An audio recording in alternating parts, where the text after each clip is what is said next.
What does it mean to be an Ebola survivor? That's the question that I went to Liberia to answer, because even though the Ebola epidemic in West Africa is over, even though the international news media, the journalists, the TV cameras have long left the region, we're only just beginning to see what the long-term after effects of the Ebola epidemic look like. And I'm talking about 17,000 West Africans who had Ebola, who didn't die from the infection, and who are survivors of Ebola. And we're learning now that they have something, potentially, that's called PostEbola Syndrome. And the symptoms of that include vision loss, hearing problems, anxiety and depression, joint aches, hair loss, and a whole host of other symptoms that we're beginning to learn about.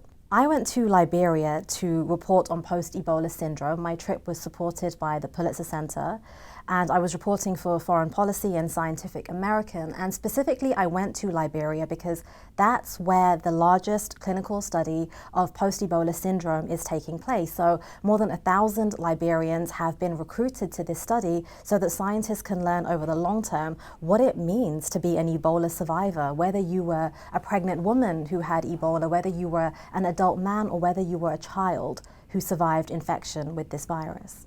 In Liberia, I spent time with people who had lost their parents to Ebola, who had lost their babies to the infection, and who themselves had survived Ebola.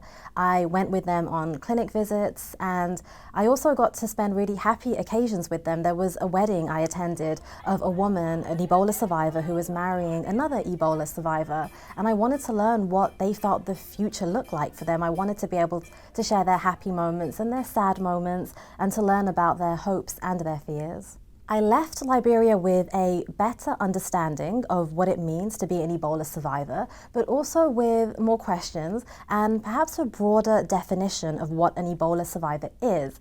And that was mainly because of a conversation I had with a Liberian doctor, Dr. Stephen Kennedy, and he really questioned whether there are more than 17,000 Ebola survivors. And he was talking about people like himself, doctors and nurses who worked in Liberia during the epidemic and who did not fall sick from Ebola, but who may have elevated antibodies to the virus, meaning they were exposed in some way that didn't cause them to have the illness, but may have exposed them to the virus so that perhaps they too in the future might have some medical issues. And this is something that Dr. Kennedy was concerned about, not just for himself, but for the many hundreds of healthcare workers and even for the thousands of ordinary people who cared for loved ones who had Ebola. That's why this study that's going on in Liberia right now, the study is called PREVAIL, and it's being done by American scientists and Liberian scientists. That's why it's so important, because the one thing that we can be certain about is that there will be more Ebola outbreaks in the future, and we need to have answers for people who survive Ebola infection